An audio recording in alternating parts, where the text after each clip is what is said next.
Welcome to Once Upon a Hot Take.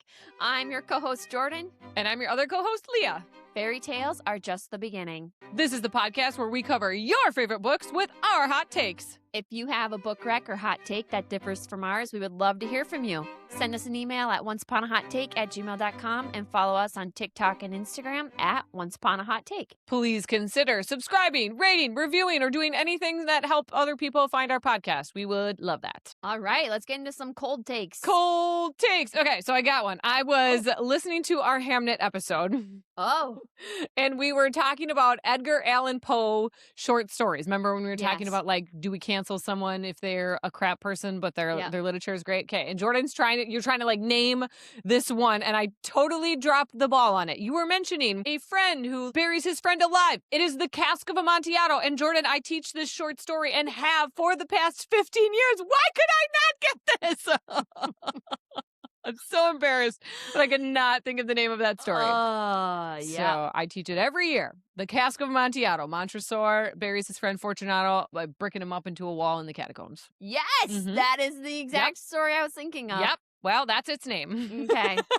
not the something Monte Cristo. No, that's a whole different book. Also a good book. We will never cover that on the podcast, though, because it is a thick bitch. Oh, I okay. think it's like 1,000 pages. Well, It's huge. that is massive. Very good, but too big. Okay. I have another cold take. Yep. So we were talking before about Robert Pattinson and how my journalism senior girls, like, are just fangirling over him. Yeah. I got the lowdown. They did like him in Harry Potter, but they were bummed when he died. They wanted more of him in the story. Amen. Amen, I say to you. I absolutely agree. Cedric Diggory did not need to die. Yeah. Oh. Especially once they cast him Oh. as Robert. Oh with my Robert gosh. Pattinson. Did you ever read or see The Cursed Child? I have not. Oh, okay. It's mid, right? It's not great, Okay. but it's nice just to be back in that world.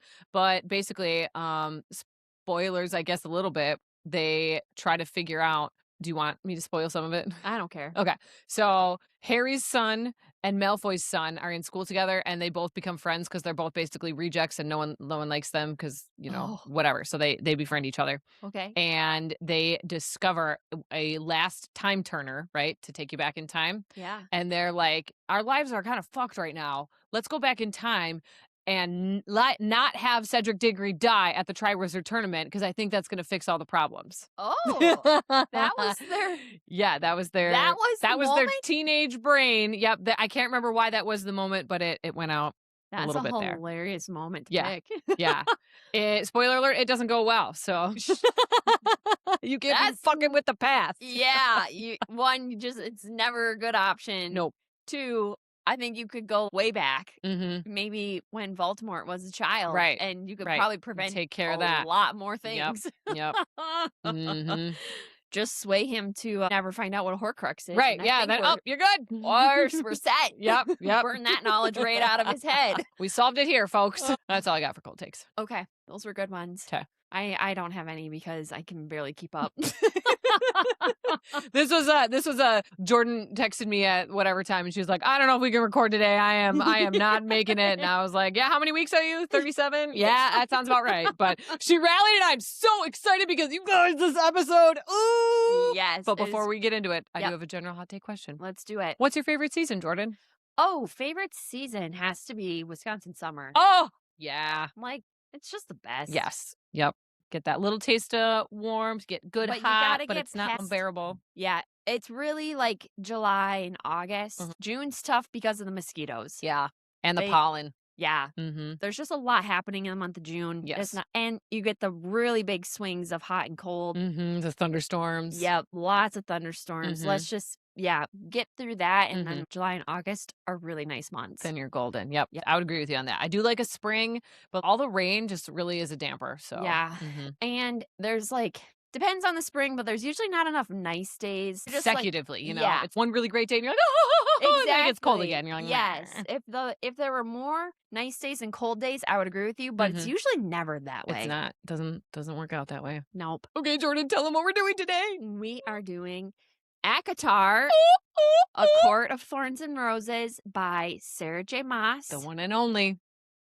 So, spoilers ahead, mateys. We are discussing all things, and we're going to try only A Court of Thorns and Roses, book 1. We're going to try really hard so that those of you who haven't finished the series yet, Hannah, can still listen to this episode, and then hopefully we will sway you that book 2 is a must. Now, there'll be some vagary and not spoiler things, but just loose references to other books in the series, but it's nothing that you wouldn't have encountered out in the internet anyway, so we feel pretty good about that. If we do let something big slip, I'll just edit it and put it towards the end of the episode and give a little disclaimer like, hey, your own risk, and then if you've read the whole series, you can enjoy what we have to say.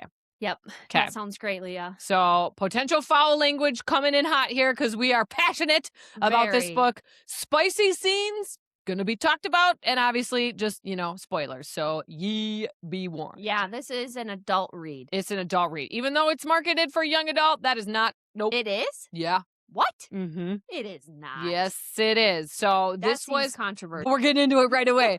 This was right around when that new genre started to appear called New Adult.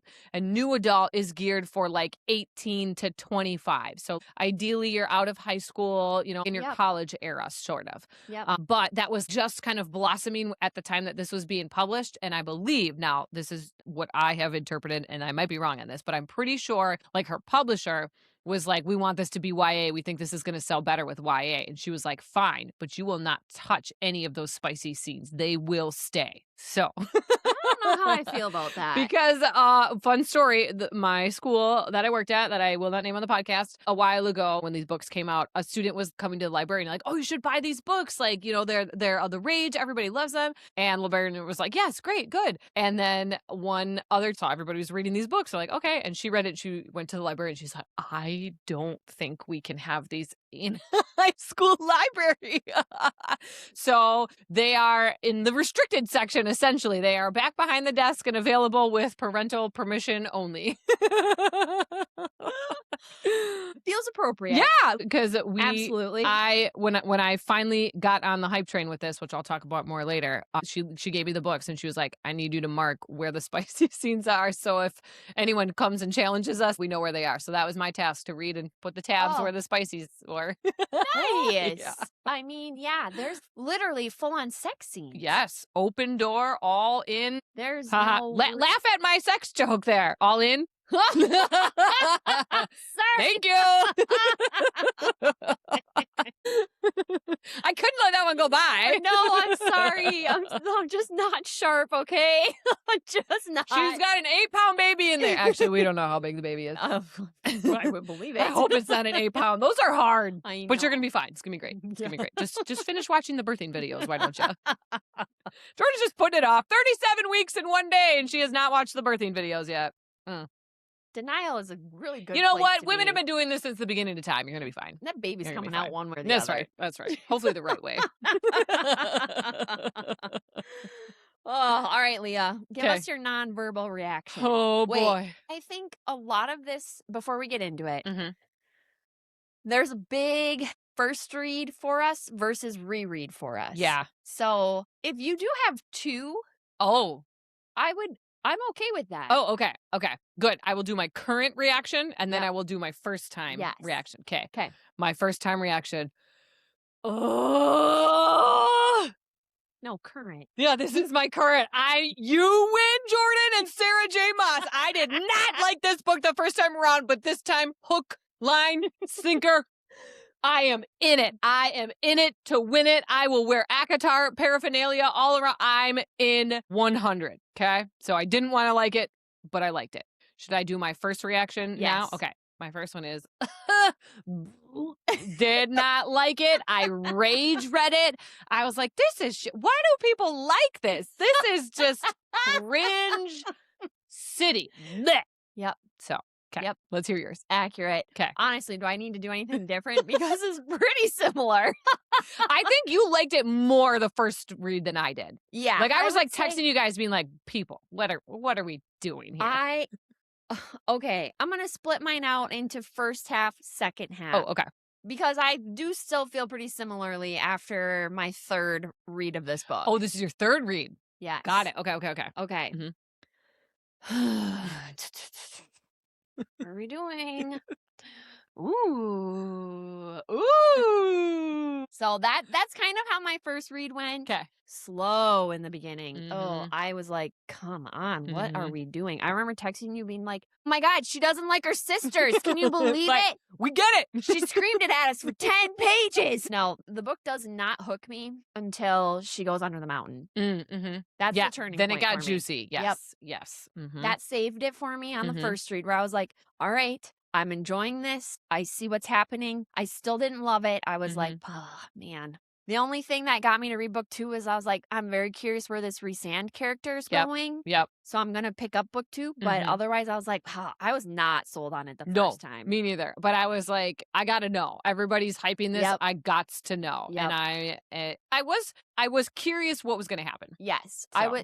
The curiosity definitely catches you at the end. Mm-hmm. But that was it. The first time through, I was like, God, what is so great about this? Because I did not see it. Yep.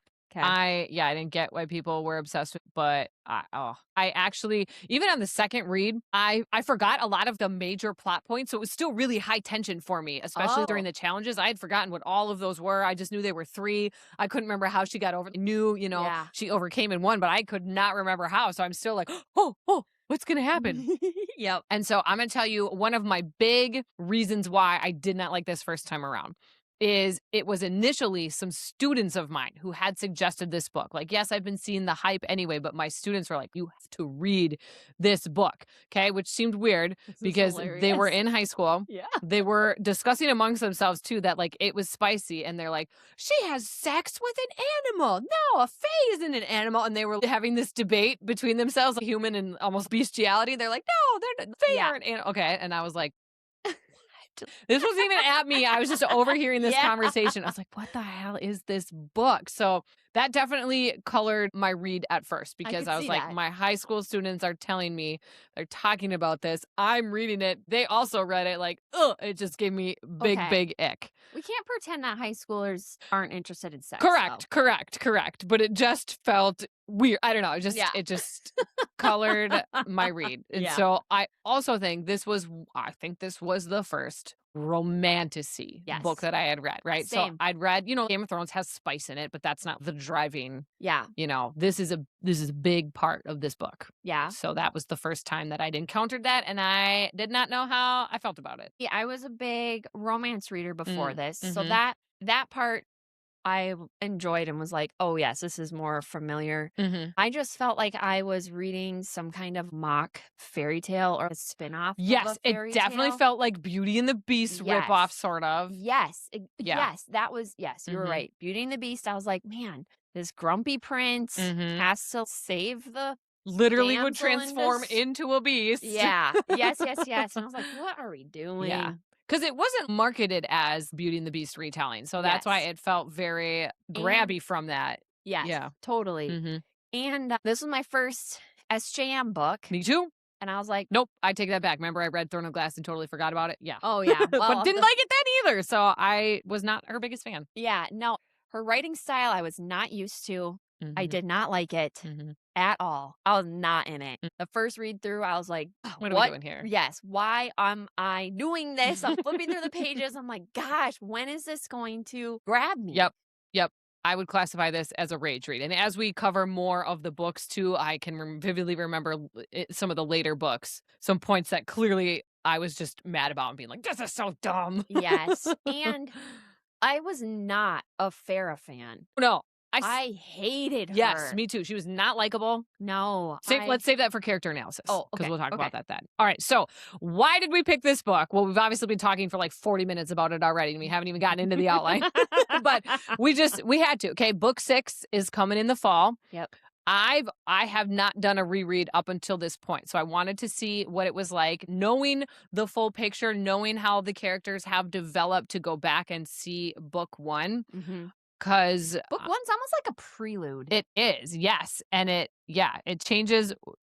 If you haven't read book 2 yet, you have to go read book 2. Lay the summary on us, Jordan. This is like very detailed because this is one of my favorite series. And it's just a kind of big book, and there's a lot that happens and there's a lot that's needed. Yep. So stop me, Leah, if it's all in chronological order. So if there's something I skip and you're like, okay, I'm on it.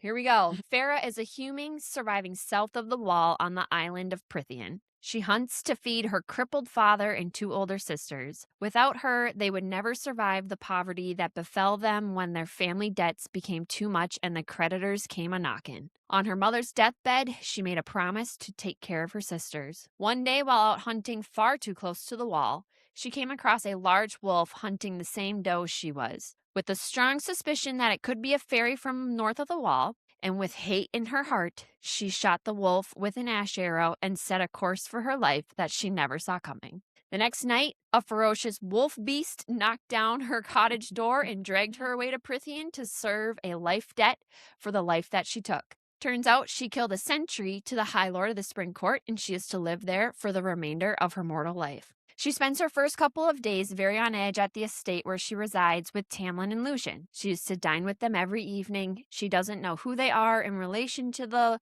High Lord of the Spring Court, but she continues to try and find a way out of the treaty so she can return to her family to fulfill the promise she made to her mother. She convinces Lucian to tell her how to trap a surreal that old cereal ball. Surreal. Which is a fairy who cannot tell lies. So with her superior hunting and trapping skills, she sets off to find and trap the surreal so she can find a way out of this treaty. She did end up trapping it, and her learnings were not what she expected. First of all, there was no way out of the treaty. Secondly, Tamlin is the High Lord of the Spring Court. Boom. And cryptically at the end, if she stays by the High Lord's side, all will be okay. Then she's attacked by 4 Naga, which are dark fairies that are evil and want to kill people. They bad. Yeah. While being attacked by these 4, she manages to free the surreal, kill 2 of the Naga, and then Tamlin comes and kills the other 2 and saves her. Because she wasn't getting all 4. She got 2. Go her. Yeah, 2 is pretty good. A human hunter killing fairies multiple times. Okay. Yeah. So back at the estate, she learns of the blight affecting Prithian and the magic the fairies use. She starts to allow herself the peace of mind that she is free from her promise to her mother because Tamlin has financially taken care of her family. She starts to heal her damaged spirit through painting and starts to enjoy Tamlin's company. This spring holiday of Calamai, I'm going to go. Sounds good. Has arrived, and Farah is not invited to the party. Fairies from across the land come to the Spring Court to celebrate the holiday, and she is told not to leave her room that evening for any reason. So she starts off in her room, but something is tugging at her to go towards the party. So she ends up wandering out to the grounds and fields to check out the festivities, where she finds herself on the edge of the gathering, surrounded by 3 fairies who are looking at her like she's a piece of meat. This is like the Bella in the alley situation. Yes. Yep. Before she can even scream, the most handsome fairy she has ever met steps in and saves her with the line, "I've been looking for you." She walks away from him and runs into Lucian, who hoists her over his shoulder and carries her back to the house. Get out of here! Yeah. She leaves her room one more time that evening, where she runs into a feral Tamlin, fresh off the ceremony he completed for Calamai, and bites her where the shoulder and neck meet, and leaves a pretty massive bruise there. Then she's off to bed. Good night! So her and Tamlin really start to actually court each other and fall in love. Tamlin decides he loves her too much to let her stay at the Spring Court any longer. So on her last night there, they do the deed, and he sends her away with an "I love you," but she doesn't return it. Even though she's feeling it. Yes. She just suppresses it. Yes. Okay. And this is where my summary ends. Okay. All right. Here we go. Okay. Off the cuff. So she's returned to the mortal lands, where she is reunited with her sisters and her father, who are all of a sudden super wealthy. They were able to take the wealth Tamlin gave them, and her father spun it into even more. She's not happy. Her sisters are like, "What is wrong with you?" Yes. Nesta, turns out, confesses to her, "Hey, your prince's magic didn't work on me, and I remember everything that happened. You need to tell me what happened." So Farah just lays it all out there. And Nesta supports her and is like, go get your man. Yep. Yes. Yep. She's like, yep. get you out love him. Yep. Get out of here and don't come back. Mm-hmm. So off Farrah goes back to the other side, back to the fairy side of the island. She runs into the maid Alice at the manor, which has been totally destroyed. There's nobody there. Everybody gone. Alice tells her everything she can now about the blight, which is Amarantha's reign on Prithian. Yep. She's captured like 99% of the High Lord's magical powers. So they only have a tiny bit of magic that they've been able to use. It's not enough. She's got their magic in her grasp, so they can't retaliate and get it back. Yep. So Farrah learns all of this. She learns that all Tamlin had to do was find a human to fall in love with him. With hate in her heart. Yes. Yep. Bingo, bingo, boongo. All like, Tamlin, come on. All she had to do was say, I love you. Yep. And the curse would have been broken, but she didn't. And the timer ran out. The 7 times 7 years. Yep. So 49 years. They only had a couple days left when he sent her away. Yep. Oh, Farrah. So, just literally the 11th hour here. Drops the ball. Yep, absolutely. So she convinces Alice to lead her to under the mountain. Farrah creeps her way in. The adder finds her. I didn't talk about when Rhys appeared in the manor, when they had her glamored behind Lucian. Yeah. Oh, people remember that scene. It's important. Yeah. Yep. We're under the mountain. The adder brings her before Amarantha, who finds out that she's there to claim Tamlin. She says, I love you. Curse doesn't get broken because she ran out of time. Too late, you bitch! But Amarantha's apparently bored and says, let's strike a deal, Farrah. Yep. You can complete my 3 challenges. There'll be 1 a month. And if you survive, I will free Tamlin and all of his magic and his court, and you can go off. You can be happy and live. Yes. Yep. Or if you solve my riddle, I will instantaneously, without any will of my own, Tamlin will get his powers back. Yep. She's like, yep, sounds great. Amarantha gives her the riddle. She's got no fucking clue. She's dumb. She's, I can't read. And then she gets dragged off to a cell where she's to wait until the next full moon to do her first task. This cell is dank and dark and gross. There is no light. She has a straw bed. Creepy crawlies. It's wet. It's gross. She's got a corner for vomiting. The first challenge arrives, which is a battle against the Midden worm, which is I talk about later. A gross worm. Yes, that's huge. It's just a ginormous worm. She gets dropped into its labyrinth, and she just has to kill it.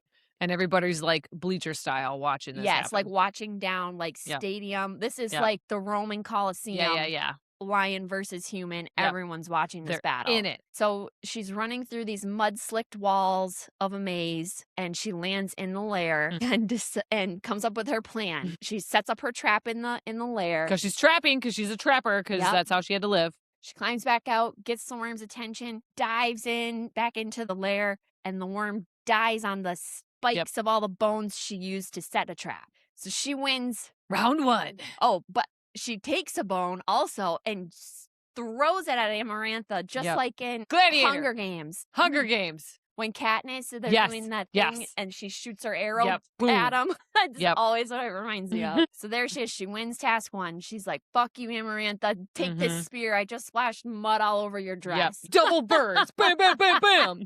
And only one person bet on her surviving, and that was Rhys-Anne. But in her dive back into the hole, she greatly injures her arm. That's right. She's broken or scabbing. It's infected. The bone was sticking out. She's bad. In real rough shape, and she was diving around in worm poop.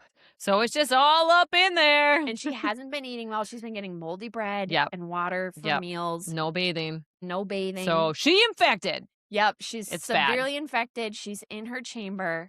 The fever's getting her. She knows she's dying. Who comes to visit her, not to save her? Not Lucian, but Rhys. And he offers up another deal. She's to live with him for 1 week every month for the remainder of her life. And he will heal her arm. So, night tattoo on her arm. And now, so she's branded by the Night Court because Rhys is High Lord of the Night Court. With the eyeball on the palm. Yes. Okay. And she's miraculously healed, fever gone. She's going to survive. But she is disgusted by the ink. Yes, because he's branded her. And Tamlin's going to be very upset about this. Because this guy is evil. Yeah. The Night Court is like layers of hell. Yes. Creepy. Yes. It's like making a deal with the devil. That's what she thinks she's done. Okay, she's got another month now. She's doing remedial tasks. Scrubbing floors. Picking lentils out of a fire pit, which is a crazy thing to have to do. Disgusting. But in that meantime, Reese decides to make her his plaything. Yeah, like concubine. Yes. So he has his servants. Every night, she gets the wine, drugs up. She has to sexy dance for him at the party. First, they paint her whole body. Oh, yeah, that's right. So no one else can touch her. No one else can touch her. Yep. She wears very thin gossamer gown. Then Reese drugs her with the wine and makes her dance and all the things. So that's every night. So then task 2 comes along, which she's in a pit. There's a grate in the middle of this pit. Lucian is chained down on the other side. Oh yeah, and it's gonna like kaboom him. Yes. So unless then she these picks the giant right spikes, heated spikes are coming down at them from the ceiling. Yep. Okay. All she has to do is there's 3 levers on the wall. She has to read the riddle on the wall and pick the right lever. She can't read. She illiterate. She's panicking, trying to just rationalize what's a lucky number, 1, 2, or 3. She goes to grab lever 2, and the eye on her hand, like it vibrates or something. Yeah, like she can't go any further. She can't grab it. So then she goes to lever number 1. She can't grab it. She goes to lever 3, and all of a sudden it will let her. So then she tests them both one more time, and she's like, okay. All right, 3 it is. And she pulls the lever and saves them, and the spikes are just above their head. She's like, that was weird, but okay. And she is ready to cry because she knows she didn't win. She cheated. She don't know how she cheated exactly, and but she in knows her she head, cheated. she hears a voice, stay strong. Don't let her see that she broke you. You can cry when you get to your cell, but you need to stay strong. And she does. She gets to her cell and she fucking loses it, but she did it. So then it's back to the whole every night. Reese comes in and licks her tears. Oh, yes, he did. And it was creepy. And she's like, get away from me, you creep. Yeah, it's so creepy. Yep. Okay. He's one of those, like he likes to just needle. I'm just going to push you. Okay, so he's gone. 3rd challenge. Yep. She's got to stab the Fae. Yes. So it's 3 innocent Fae. They're blindfolded. She has to stab them in the heart, and then she wins. So she's going through this moral dilemma of like, I've never killed a person before, except for that wolf, but I didn't know he was a person. And they're innocent. Yep. And the first one, don't make it easy. He's like, please no. He's a teenager. He's young. So she kills him. She does it. The second one is doing prayer, but is basically encouraging her. It's okay. You can do it. I know. And then the third one is Tamlin. Yeah. Oh, she has to kill her love, but in a weird way where I feel like there could have been more clues. She recalls that Tamlin has been referred to a lot as his heart of stone or your stone heart or your rock heart or something. No, so she's like, heart of stone. It was used twice. Okay. She overheard it 2 times. I feel like it could have been a bit more, but all right. No, she heard it 3 times. Okay. Lucian said it. Yep. The Adder said it. Yep. And Rhysand said it. Okay. So 3 times I did track that. Oh, you did? Okay. Yes. Because I was not paying attention to that as much. But all right. So then she's like, I don't think he has a real heart. I guess we're going to try it. And stabs him. Boom. Hits rock. Yep. So but does not he's kill him. still injured because... Yeah. I mean, she stabbed him. Yeah. Yeah. She stabbed him. He's just not dead. No, he's not dead, but he's definitely injured. Magic does not become free flowing to him because she didn't clarify in her deal with Amarantha that it would be immediate. And then Amarantha's like, ma, ha, ha, ha. Yeah. And then that's when Rhys turns on her, right? He's like, screw this. Not yet. No. Okay, what happens next? First, I don't remember. She levitates Farrah's body. Oh, yeah. Then Rhys. Oh, yeah. He's like, if I'm going down, I'm going down. That's right. Okay, because then she like kills Farrah. She's slowly torturing her. Yep. She's popping her bones and stuff and her joints, and she's like slowly. And Tamlin's just begging at Amarantha's as he's like got this. He does have a massive hole in his chest, but he's like at her knees begging her to save Farrah. Rhys is there. In the he balcony like or grabbed whatever. one of the daggers that she used. He was like, I'm gonna try and kill her, but. Amarantha's got all this magic, so she kind of just and Rhys like goes flying, and then she snaps Farrah's neck. Then Farrah's in a place of blackness, Spirit, but she feels this tug, like a tether, a tether, and she just hangs on to it. Then before she knows it, she's swimming to the surface, and all 7 High Lords have given. But wait, how does Amarantha get dead? Oh, I don't remember. Oh, she solves the riddle right before the neck crack. Oh, yeah. She goes, it's love. Yeah. And then, pure. Yes. Okay, you're right. So that ends it all. So then Rhys is like, okay, now we have our powers back. So bam. And then they get her. Tamlin has his powers back. Tamlin has his powers back. Tamlin kills Amarantha. Then everybody gets their powers Got back. it. Okay. Okay. Then. All right. That whole time, she's dead, she's but in laying spirit. dead. And then Reese is like, we owe her this. Everybody give your sparkle of magic. Yeah. And then all the High Lords. And then she is reborn. As a Faye! Yes. And that's basically book 1. I think we can end it there. Yes. Okay, good. That was a good summary. I'm glad we went through that again because there were good parts. I was like, wait, who killed Amarantha? I couldn't remember. Good. Okay. All right, let's do cover design. Yep. I like, now is it pink or orange? It's orange, right? Because the pink one is later. Yes. Or maybe a red? Like red. It's like a red. Okay. It's a very bright orange leaning red, Burnty, but yes. not a full like red. Yes. So I like that one. It had a wolf on it, but in medieval kind of artwork. I like that. Yep. I think the whole design of the whole series is beautiful. I love the bright colors. The soft cover, right? Because the hardcover are different. Yes. Yes. I have the paperbacks. Okay. Which, oh gosh, yeah. What if book 6 doesn't come out paperback right away? It has it's to. It's not. I already talked about this with Laura. It won't. There's no way. Why would they? I'm gonna do ebook first and then get my paperback to complete my paperback set at a later date. I'm gonna have to mooch off someone. All right, describe the read. I read it on Kindle. Took me 7 days. When I came to the last 80%, I sat in a corner and I ignored everything. I then also felt empty. Once I had finished it, I was like, I need book 2 immediately. Yep. But I didn't have it at home. So I picked up Brimstone and read chapter 1 just for the rest of the night and then quick got book 2. I had to abandon Brimstone. Brimstone's coming later because I am in full fantasy mode. I'm here. Yep. Let's go. Yep. I also ebook read this one. It was magically available on Libby. Don't you love when that happens? I was struggling. What was I? Oh, I wanted a book to fall asleep at night to. Yes. Because I had started my paperback version. Yep. I was like, oh, Jordan, don't buy an ebook because you already have a paperback. Yes. Don't be stupid. So I went on Libby to find something to fall asleep to, and I was like, let's see what's readily available. The third book on the list was A Court of Thorns and Roses. I was like, well, I'm not sleeping, but done. Yep. That solves that. Perfect. So, yep, got that. The annoying part is I didn't think of it until I was writing my notes for the podcast is that throughout it, I kept highlighting things I wanted to call out to you. Oh. But then as soon as I finished it, it was like early return. And you're like, yeah, sure, I did it. Next person can have it. Oh, it doesn't save all that. Bummer. Yep. So didn't think about that. I feel like we have enough to talk about. It's going to be fine. Yep. These were just going to be my points of, Leah, I specifically only highlighted things to shove in your face. To be like, take it. Well, that's okay. I have been vindicated for the Nina thing, so you owe me a couple points, I guess. Or I owe you, whatever. Don't worry. I'm still going to bring them as good as I can. Okay. So the spice level, there is one like super spicy scene. Yeah. There are a number of longings, high tension. So I gave it 3 out of 5 for I think spice. That's appropriate. I also was thinking like what because this spice scene honestly has nothing on Fourth Wing spice scenes. That's what I mean. Do we need a romantasy book to let like Fourth Wing is 4 out of 5 or whatever? Do we need that? Do we need the Hogwarts kind of list? 5 out of 5 spicy is that feels weird though too to describe the type of spice. I almost like a book. I feel like a book is maybe or I don't know. Well, readers, if you have ideas for how we should modify the spice section, let us know. Yeah. So this used to be my gold standard for spice because it was my first ever spice read, but now I've read some other spicier stuff. So yeah, as your first read, if this is your first fantasy read, it's fine. It actually is a very good spice scene. But once you've read Fourth Wing, I think, and then you go back, you're like, well, even what is it? Wing.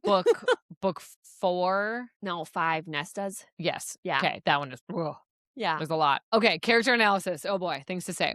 All right, Farah. This time around, I really liked her narrating style. We got really good insight into her mind. I like also too that she had a thing like art and painting. I like that that gave her a thing. Yep. I did just feel really bad for her. She is just a pawn in this world. They really do her dirty for the first couple books at least, where there's just a lot of people taking advantage of her. Yeah.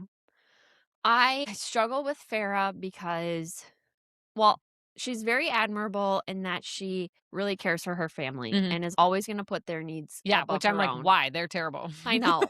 Which is a part of my struggle with her. Is like, girl, you got to be kind to yourself. Right. Toxic family. Yeah, there's a lot going on there. My other thing with her is she's not sharp and witty. Yes, she's not a Violet. No, she's not a Violet.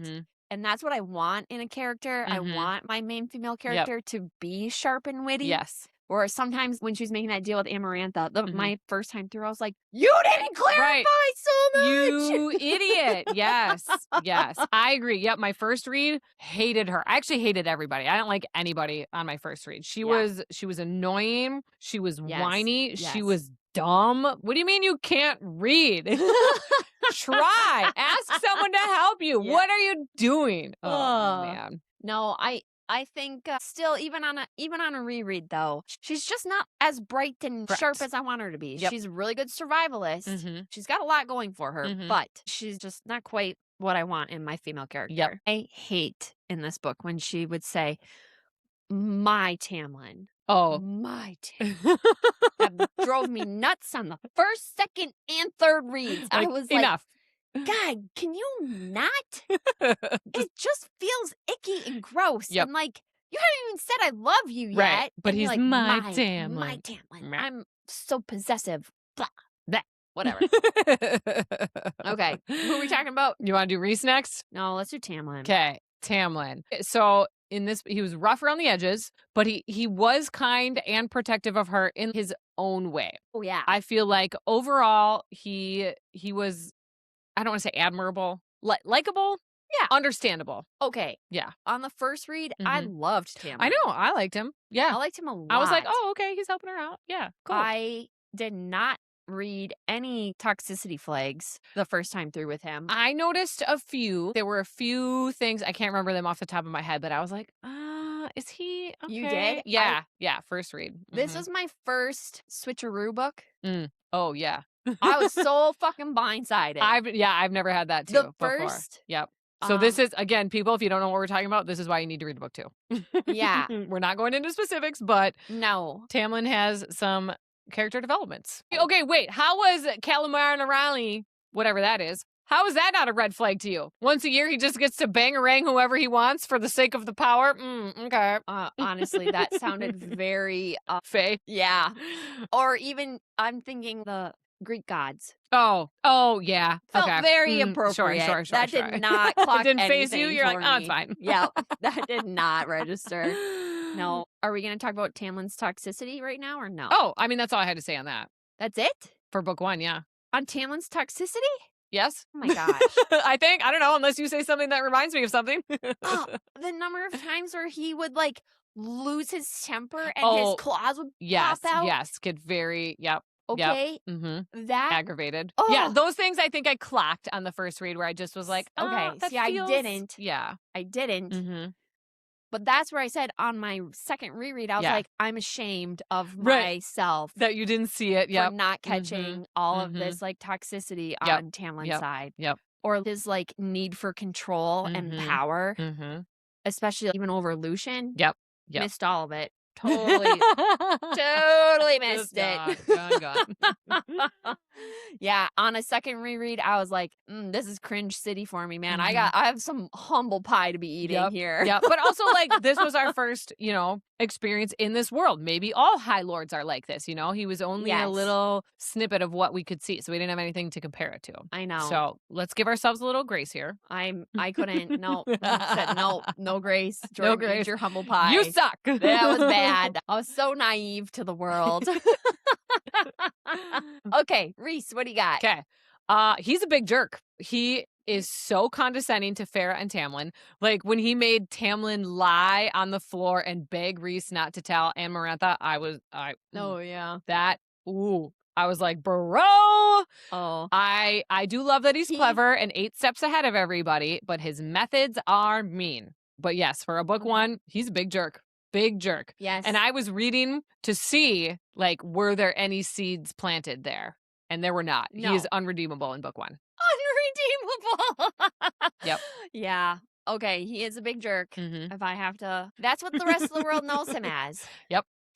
I do think he shows some of his kinder side to Farrah in Under the Mountain. Yes. He does. He's not a total prick to her the entire time. Right. Because she even picks up on it herself occasionally. She's like, oh, is he doing this? Is he being nice to me? Yeah. Or is he trying to get something out of this? She's always questioning his motives. She is questioning it, but she's always like, oh, he might have done that for this reason, which was a benefit to her. So, I do. And that's what hooked me. I left book 1 thinking, this Rhysand character is really interesting. I wonder where this is going to go. Yeah.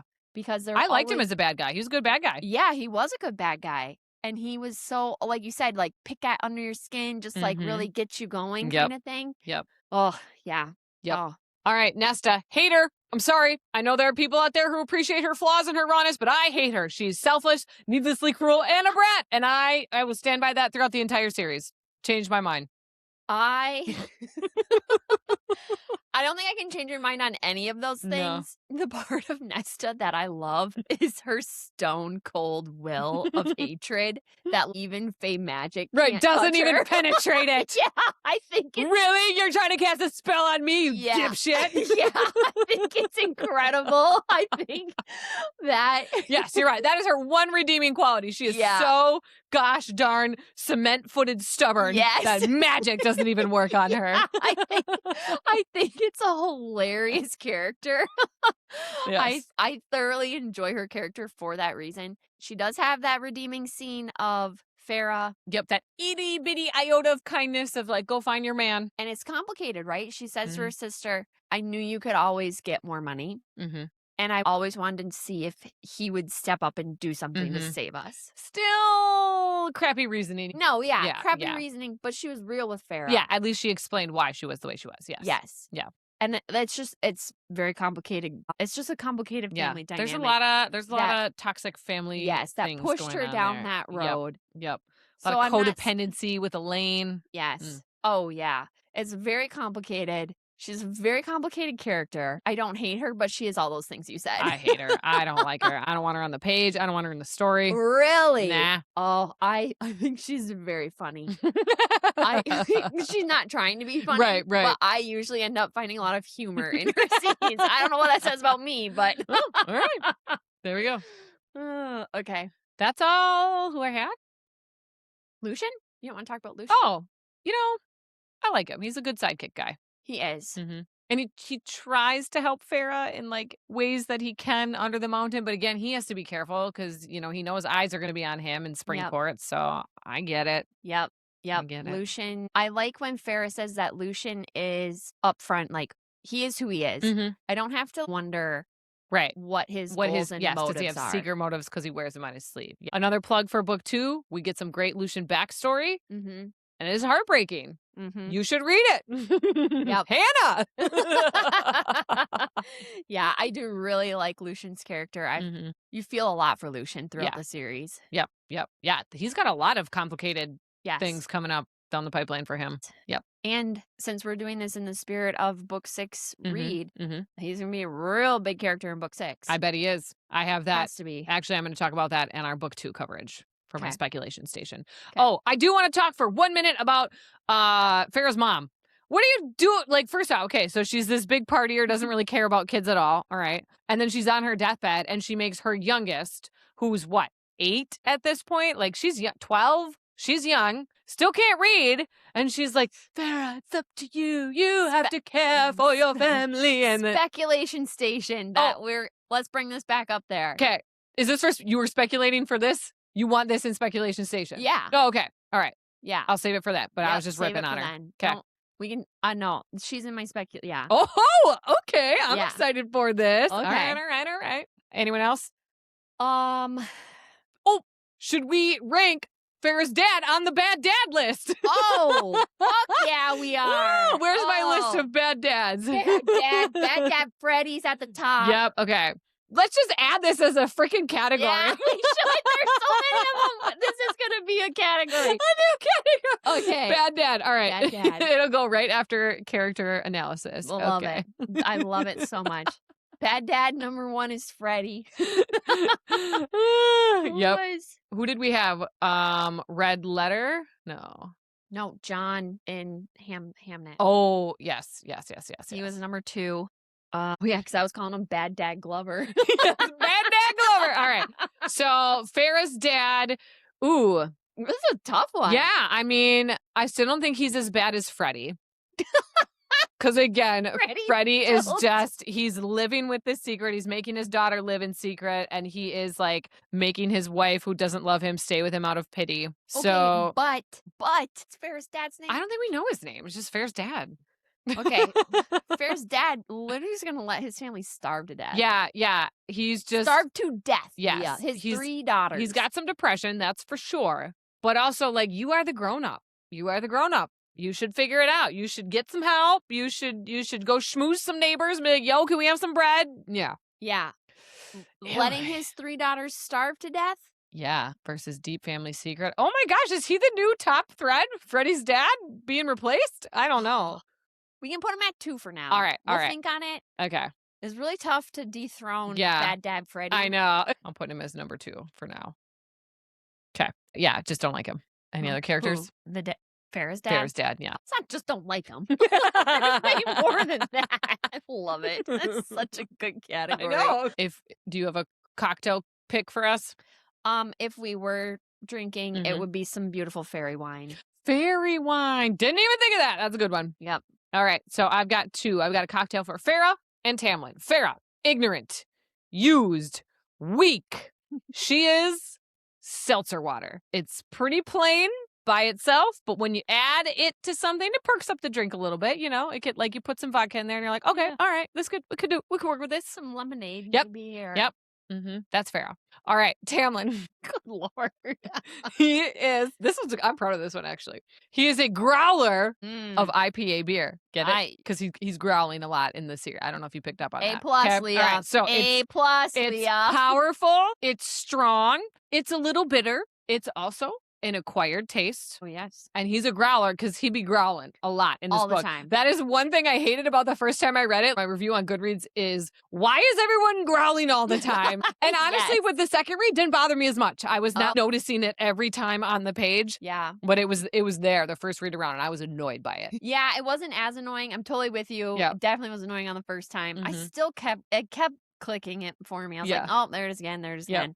The other thing that really kills me is the watery bowels in this book. I'm like, man, could we have used a different term here? Watery. Who has watery bowels? I do not remember this. Every time she's in under the mountain in front of Amarantha, and my bowels turned to water. Oh, yeah. Okay. I had watery bowels. You're right. I was thinking, like, if someone's describing their actual diarrhea, okay? But you're right. No. She said that's so much. I was like, oh my God, stop it. This is disturbing Just me. knock it off. Yep. Okay. All right. Highs and lows. My high. I really liked the way she weaves in the lore, plants little seeds for us, like the cereal. That was a minor plot point here, but I will tell you, that's coming back in book 2. So another reason, Hannah, to read book 2. So I like that there's little things that are planted now that really blossom. In the series. I really appreciated and enjoyed that. I feel like she came into her writing style with this book. It just seems much more set up better than, let's say, Throne of Glass, which was her first. So I'm thinking she's got it a bit more figured out, and I think she kind of plotted out a lot of things in book 1 that she wanted to put there and then really develop in the other books. Absolutely. Especially on a reread, you're like, I see you. Tick, like that's why this is such a prelude to the rest of the series, because there's just so much groundwork that she laid, and you have no idea on a first read. Yeah, you don't know what's important. You don't know what's coming. Literally nothing. You are so blindsided. And then on a second read, you're like, oh my gosh, look at all these masterful pieces. Yeah, absolutely wonderfully done. Totally agree with you. That's a great high. I really liked the glamour magic. I thought that was a cool world building piece that I've not seen really anywhere. Love it. Yep. Those are my highs. My highs are, well, I absolutely agree with you on the plot points and all of the little Easter eggs and seeds. Easter eggs. Yes. Thank you. That's the word. I was like, cherries? No. Just dropping those cherries. I was like, what is that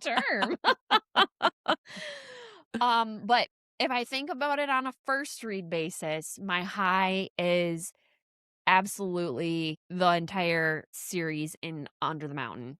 Loved the suspense, the action, the what's coming, the intensity, next. The thriller, palpitation. Yes, because I was so bored with the book before that. You're like, all right, Beauty and the Beast, cool. Yes. So when we got to that, and I was like, oh, okay, I'm in it. I'm gonna it finally grabbed me. So I thought that whole series, it was very cool. I love a good trial. Trials are duh. Yep. Okay. Ready for my low? Yeah. It's very nitpicky. What the fuck is a baldric? Tamlin's wearing a baldric. She's always describing him with the baldric. I had to look it up for my first read, and I had to keep looking up for my second read because it wouldn't stick in my head.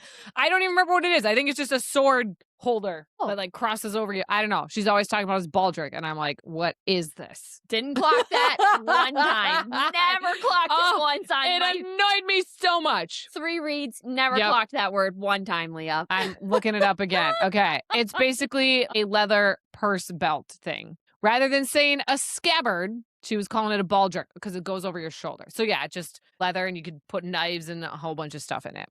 Okay. Well, I don't know why it bothered me, but it did. Didn't know that. Didn't know he was wearing it. Didn't know any of that. My lows, I think the first 25% of the book is too slow. Yeah. Pick it up. Way too slow. Yes, we spend too much time with her, feeling bad for her in her cabin, and they're poor, and it's cold, and she's go hunting again, and Nesta's meat. Like, and then I get they go it. to the market, and then finally Tamlin comes in, steals her from her house, but then it still is slow. Like, how do I get back to my family? How do I get back? How do I get back? Move along. Yeah. It's slow. It takes me, even on my rereads, the things that get me through, I'm like, you got to get to this next point. If anyone did struggle with book 1, I think that's common. Yes. Totally understandable. Yep. But book 2 is amazing. Yes. So you have book to read 2, you never feel this at all. Yeah. Book 2 is like truly maybe one of my all-time favorite books. Yeah. Yeah. I think it might be. It's good. I cannot As someone wait. who hated the whole thing, book 2 is great. Okay, best and worst? Yeah, go for it. My best is when she had to kill the 3 Fae at the end and Tamlin is revealed. Shit! That big twist. You didn't see it coming. Oh, that was good. Good tension. That was really good. That was so good. I was like, you gotta be kidding me. Oh, she got you. But then it definitely did not register with me, the Heart of Stone. No. And I was like, neither. no, she's just gotta kill him. Yeah. She already killed 2. Like, she's that gotta do seems like a huge stretch, but okay. I know. I definitely thought she just had to kill Tamlin. Yeah. Yeah. Like, okay, well. I was like, damn, you really made a bad deal with this, Amarantha. She dark. This book is dark. Yeah. That is a fantastic scene. On the first time through, Midgard and Worm. Oh. Fuck, that was an incredible scene. I was like, now I'm so in it. This is fantastic. We finally get to see her cleverness. We do get to see some of that when she traps Sasuriel. Right. But like up until then, she's really dull and boring and just like, whoa. Not taking initiative. Yep. Yeah. When she throws the bone spear at Amarantha and splatters mud on her, I was like, okay. Here we go. This is what I need. Yeah. On a second read, oh man, I love the scene where Rhys comes into her cell and sits there and is like, I just need a moment of quiet. Oh, yeah. He's getting away from everything. Yes. Yep. We find out in book 2 why he's also stressing. Yes. And he's like, you're the only person I can talk to. And because who you gonna tell? Yeah, exactly. But he's like really stripped raw there. And I love it. Love it so much. My worst, I have 2. The first one is, and this one still bothers me, the cauldron. Come on, the whole world was created from a cauldron, a pot for boiling water, and we just go along with this. Like, I cannot get on board with this creation story. It's still a pot of water. What? Enough spices got mixed in that they combusted and just created a universe. Come on. No, do better. That is just weird. Just weird. And we're all just going along. We're all like, okay, let's go solve this. You definitely have way more of a problem with it than me. Yeah, it's so weird. It's so weird. I definitely picture a cauldron like in Hocus Pocus. Yeah, like the big witch's brew. Yeah, but the world is coming out of the cauldron, Jordan. Okay. Okay, so that's my one. And then my second one is, I was so viscerally disgusted by the worm. It was really hard for me to read that scene. Just make it a snake. The worm part of it is just like, ugh. Really? Yeah. Wow. Yeah, didn't like it. I mean, the tension was great, but just the whole worm, like, I'm getting heebie-jeebies just thinking about it right now.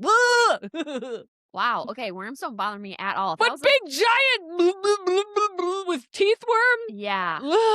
I think that or like the basilisk Yeah. I'll take a basilisk, I think. No, I would take the worm. But it's so squelchy. Yeah, but it's a snake. Yeah, I guess snakes are faster, so maybe that's the thing. I don't know. But I was repulsed by it, so it was hard to read that. That did not bother me either. Oh man, we have very different takes. We on do. That's why this is a good podcast. Okay, my worst scene. I'm gonna go with one of the scenes that irritates me more than fucking anything in this book. Okay. And this is a nest of things, so I'm on your side on Bring this it on right now.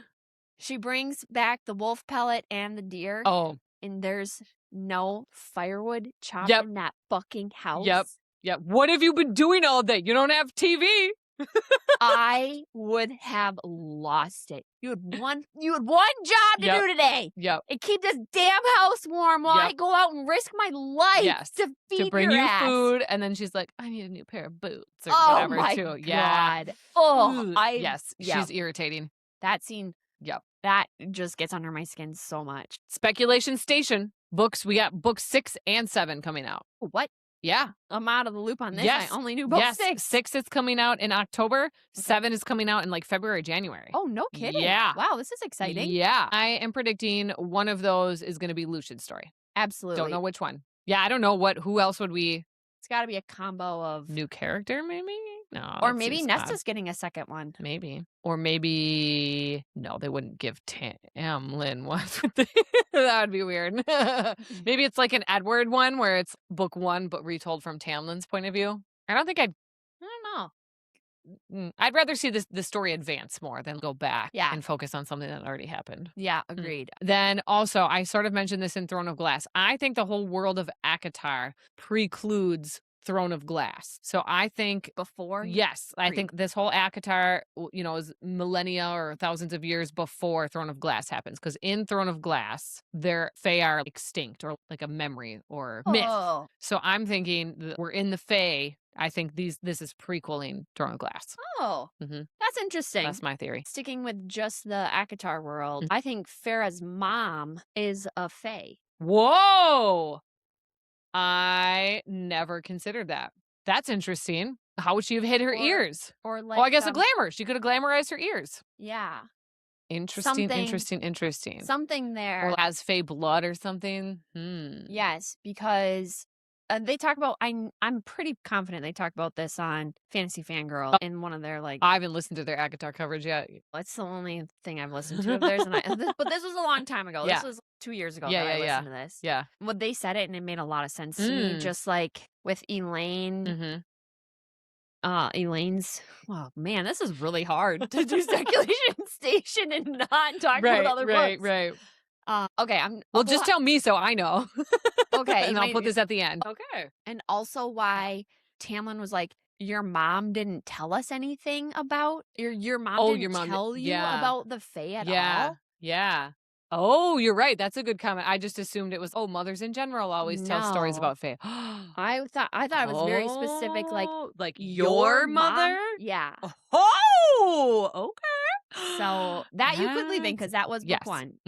So that comment really hits in book 1 where you're like, your mom didn't tell you about us. Did not clock that. Okay. So I'm expecting something in these next 2 books to be revealed about their mom. That's cool. I like that. Yeah, I just wrote her off as a dumb party person who. No. And see, this party person where I'm like, was she an emissary to. This was like a facade, to like the fairy world. Because then Fantasy Fangirls also speculate that their dad, he was the spice king, the spice merchants or whatever. Spices are traded in Valeris. Oh! Yeah. Whoa! So I think her you're parents had some type of tie to the Fae world. Ooh, that's interesting. Okay. So good speculation. Yeah. All right. What we would change.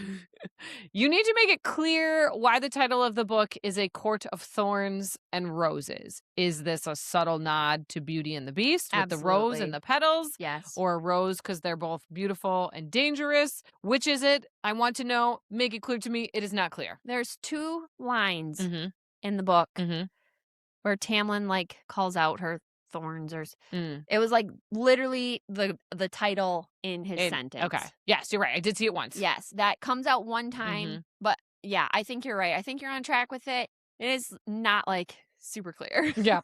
And I want it to be tangible, or I want it to be like super obvious. Yeah, I definitely don't think it is. I remember reading it and being like, why? Oh, okay, I guess. I get the courts thing, the spring court, the summer court, the night court, but then the tournament, like it didn't. Okay. Yeah. All right. Honestly, I feel that way about the whole series. Because then book 2 is Of Mist and Fury. And I did keep an eye out. That I know why it's called that. I clocked it. Okay, you'll have to Because for this one, explain it. so I was filling out this outline. I was like, as I'm starting book 2, I was finishing this outline. And I said, I need to do a better job of trying to figure out why the title of the book is the title of the book. And so I was looking for it in book 2. I'm ready for it. Okay. Yep. Well, we should, maybe that'll be a cold take. We can come back because I know exactly where it is. So we'll call that out.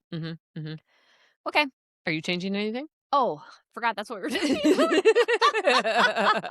Usually you yell at me because I'm rushing through and you don't get to say your bit. I was ready to just plow right on to the next thing. No, I think other than all of the gripes I told you about with the first 25%, I'm okay with the rest of it. Good. Okay, I have a good hot take debate. Let's do it. Tension, yearning, high stakes romance, better than a spice scene. Absolutely. Okay. I'm on board with you.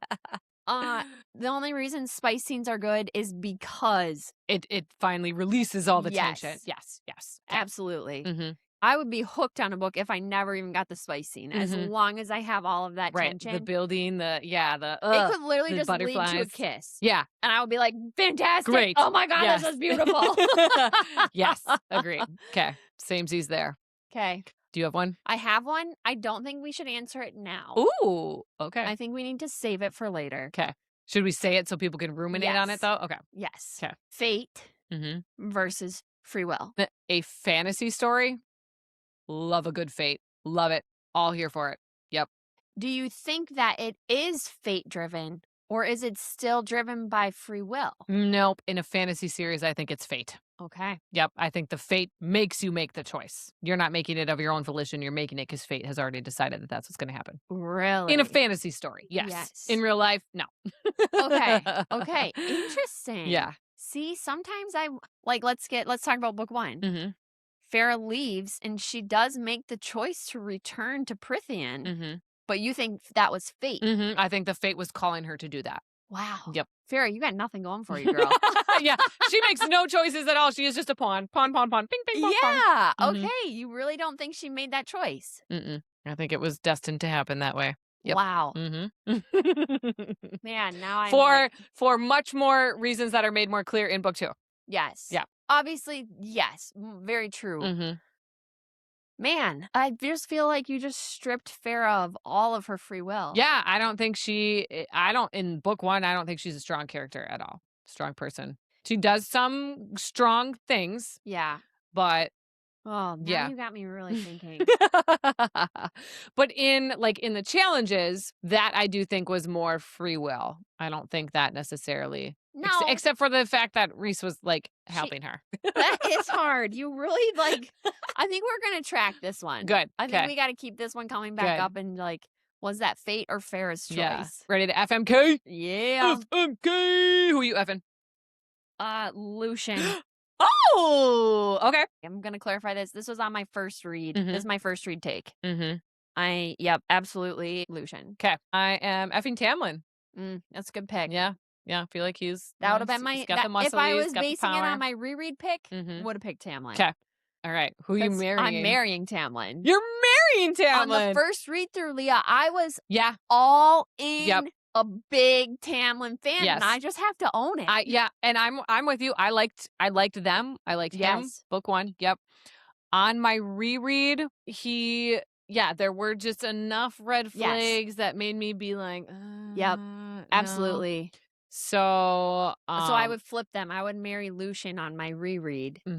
Lucian, I did not marry him or fuck him because in the beginning he was really mean to her. But again, that's because he was mad because she killed a friend. Yeah. But he still was a jerk. Yeah. Rhys is completely off the table. He was just a big jerkwad. Yep. Can't pick him. I said maybe this is a lame pick. I don't have a good one. Isaac, her friends with benefit from the human world. Lord, no way. But that's super boring. But I definitely have better picks when we get later on in the series. So yeah, well, it's way easier. yeah, I already know who you're picking. Okay. Do you know who I'm killing? Obviously Nesta. I was gonna say it might be Nesta. Yeah, she's got a whole corner of the internet who appreciates her, but I ain't part of that group, so she can die. You're killing Nesta. Bye. Oh my gosh. Just picture the rest of the series without her, though. Yeah. Goodbye. No, I love her. I love how I do like. I'm in Nesta's corner, I guess. All right. I can still think she's all of those things. Yeah, but I still want her there. I don't like her. It just rubs me the wrong way. Oh, that's so funny. No, I'm seriously, I'm so amused every time she's on the page. It is. Yeah, she does make for good storytelling. Yeah, but I hate her. Oh my gosh, get out of here. Oh my God, you can't pick Nesta. You can't pick.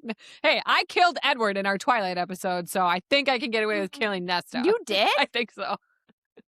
What? Did you get away with that? No, I think we re-talked it over, and then I think I killed Victoria. I was going to say, I'm pretty sure I didn't. I had Edward written down in my outline, and then you talked me off the ledge, so. Yeah, I feel like I got to do it again. My God. Nesta's at least not a main character. Well, I mean, in this book. All right, who are you killing, Jordan? Not Nesta. I mean, the obvious pick is Amarantha. I felt like that'd be too, it's too basic. It is very on the head. It's very much. Yeah. She is like the clear winner. Yeah. So if I had to pick someone off script, I'd probably go with the Adder. I was going to say that would be a good one. Yeah, the Adder. Yeah. So are you sure you want Nesta? I'm still killing Nesta. I'll probably kill Nesta every time we do this. Over the Adder? Yeah, I hate her. You need a good villain. The Adder's a good villain, a good henchman to Amarantha. He's absolutely. Wait a minute. How have I not mentioned this until now? Because this just reminded me. Amarantha. I always was like Amarantha and Amarantha. Like I kept mispronouncing it. My first read, I don't know if I was speed reading so fast, rage reading so fast. I thought Rhysand's name there was an L in it. Rhysland. So I was calling him Rhysland the whole time. So when you actually said his name out loud one time, I was like, oh, I've been so wrong. So wrong. Rhysland. Yep. You threw a whole other letter in there. Yep. So Leah. So do you call him Rice or Reese? It's Reese. Reese. I was calling him Rice. Riceland. No, it's Rhysland and Reese. Well, now I know. Yep. Classic mispronunciation here. Classic. Oh my God, that's painful, Leah. I was just reading so fast, just threw that L in there. Wait, but you're telling me like until this moment you've been not this moment, but until like this year. Yeah. Oh my God. Yeah. You read the entire series thinking you call him Rice? Riceland, yes. See, it's one of when I read, I'm not really saying the names out loud in my mind. I just recognize them on the page and then I go with it, especially if they're weird fantasy names that I don't know how to pronounce. I just see the name on the page and go. See, that's why you read so much faster than me. Because I'm just going. Yeah, especially in fantasy books, I'm devouring every word. I'm a speed reader for sure, especially if it's a really good book. So that's why in Fourth Wing, I probably missed a lot of key details because I just was like, whoa. Oh, see, the better the book, the slower I read. Nope. I'm like, I'm the opposite. I'm fast. Sometimes my eyes will skip ahead and I'm like, oh, go back. Stop it. Go back. And then I go the better the book, the slower I read. But still the quicker I finish the book because then I can't set it down. Sure. Yeah. Then but sometimes there's books where I'm like, just get through this. And then I'm like, great, got the gist.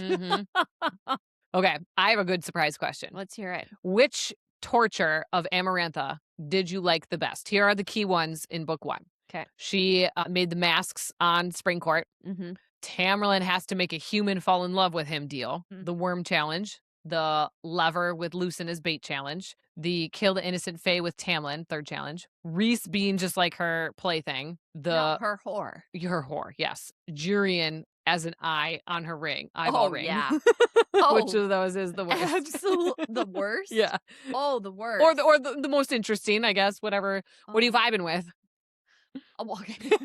Those are two different things. What I'm vibing with is Jurian's eyeball in the ring. I think that is like one of the most incredible story pieces I've ever come across. Yes. 500 years of your soul just trapped in this ring, and it's your eyeball that you just have to witness. You're just everything. Seeing it all the time. Yeah, no sleeping. Yeah, literally, and you're just stuck to that bitch the whole time. And she be cray. Yeah, she does some nasty things. So he's like seen it all. Plus, he's a human, so he shouldn't have to have been alive for 500 years to see all of that.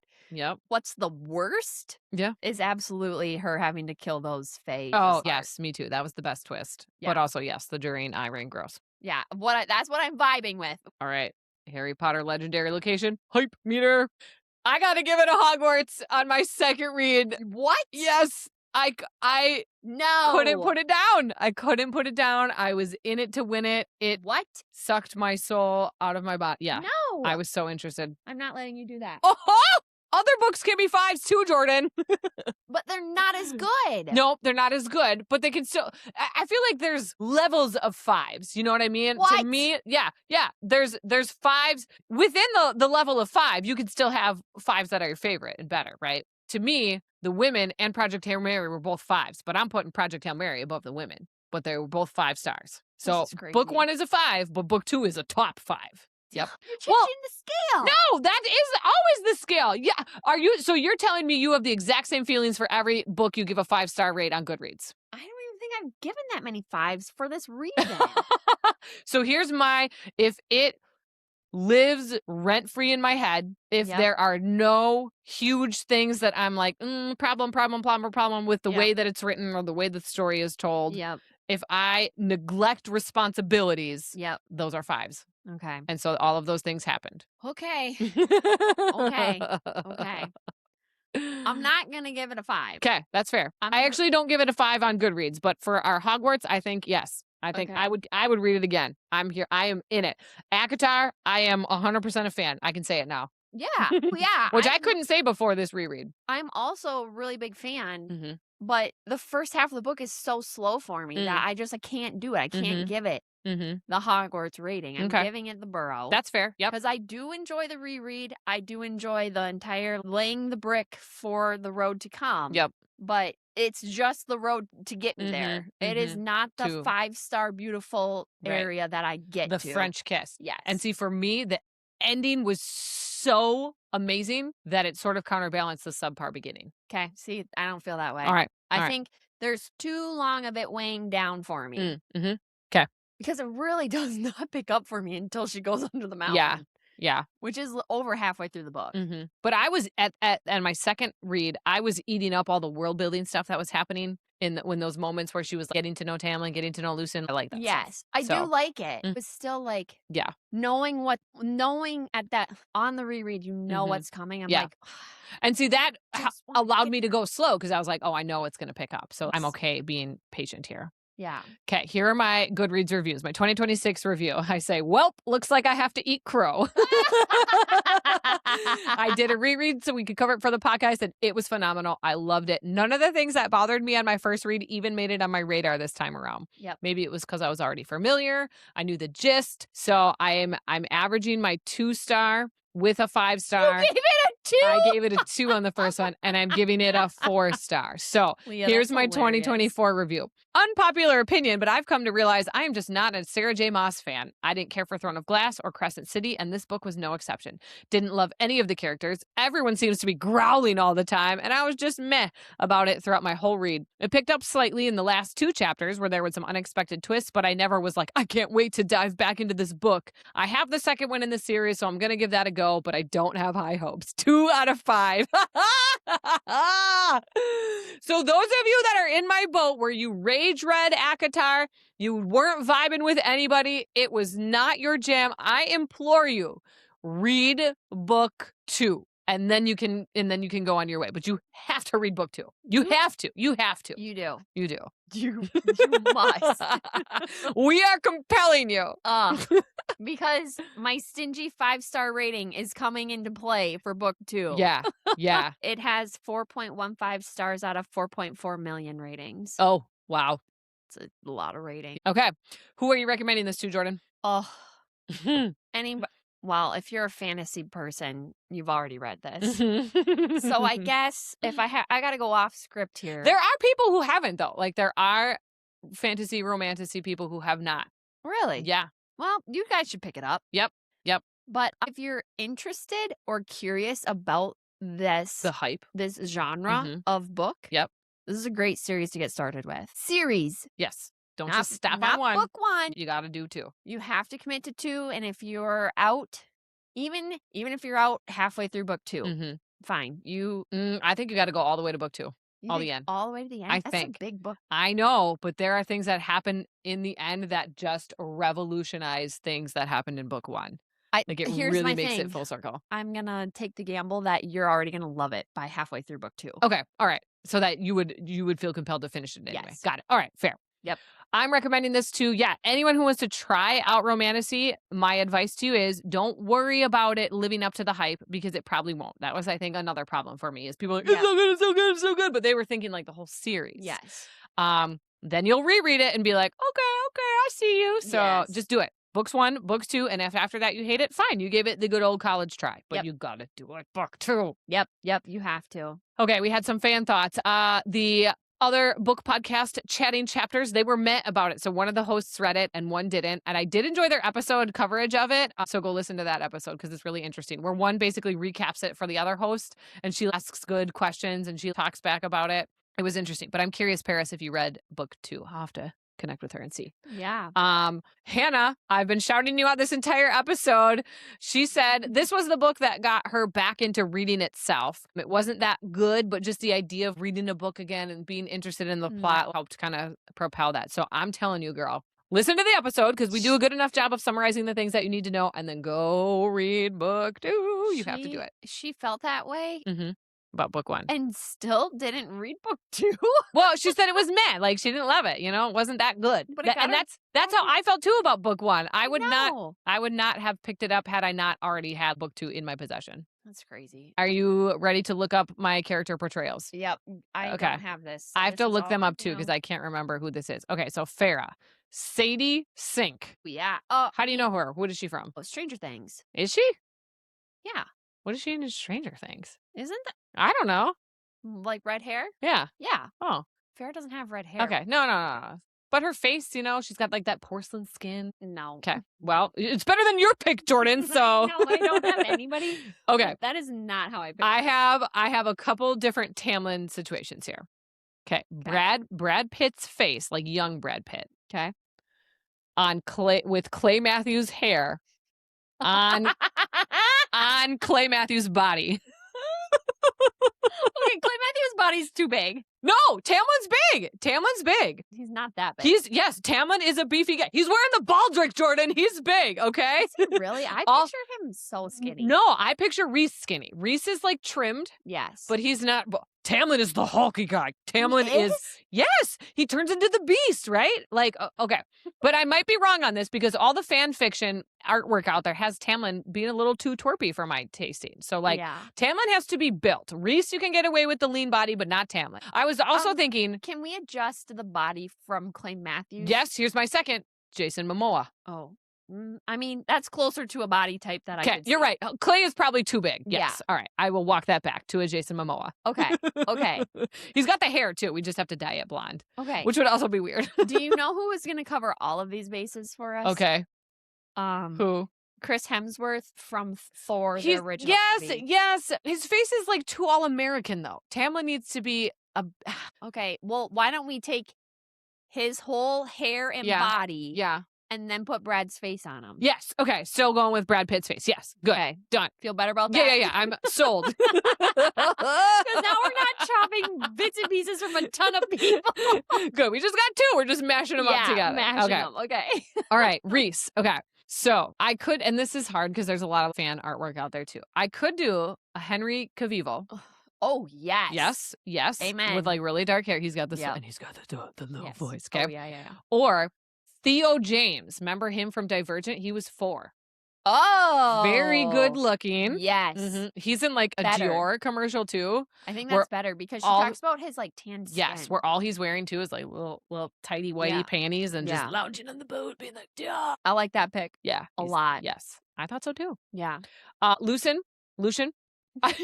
I honestly see Jasper from Twilight. Like a little aloof, a little dopey, a little twerpy. That's just who I was seeing. With bright red hair. Yeah. Honestly, I see it. Yes, Leah. right? I do. Yeah. Could make it work. Yep. You absolutely could. I think you're onto something there. Yeah. All right. Show versus movie. Do not touch this. I agree. Do not Laura touch this. actually has a hot take about this. She says she's just seen so much fan art, but also like AI generated art out there that there's no way any type of filming could ever come close to any of the artwork that's out there. Never. I would not even that is just a juggernaut that I would not touch with a 10-foot pole. No, even if they go ahead and make it, you will not catch me watching it.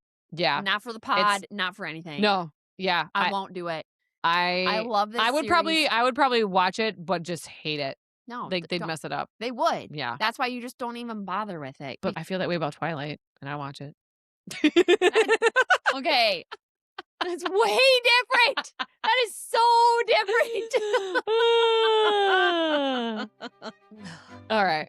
I think we've been, what have we been yapping for? An hour and 36 minutes. Oh my gosh. End it, Jordan. Yeah, that sounds about right. Well, the summary was like 15 minutes. It was. But it was good. Again, because Hannah's going to listen to this and then it's going to get her to read book 2. So it's all going to be worth it. All for you, Hannah. We love you. Love you. Read book 2. Report back. What are your thoughts on our hot takes? Let us know at Once.Upon.A.Hot.Take@gmail.com or on Instagram or TikTok. We would love to hear from you. If you enjoyed today's episode, go and leave us a review and give us a follow so more book lovers can find our show. And remember, fairy tales are just the beginning, so unplug for a bit and dive into the next adventure with us. If you have any book suggestions, we would love for you to share. Hit us up. Stay tuned now for any bloopers and also spoilers that we deem too spoilerly if you haven't read book 2. But if you've read book 2, if you haven't read book 2, these are the spoilers now. Here they are. Get ready. Okay. Goodbye.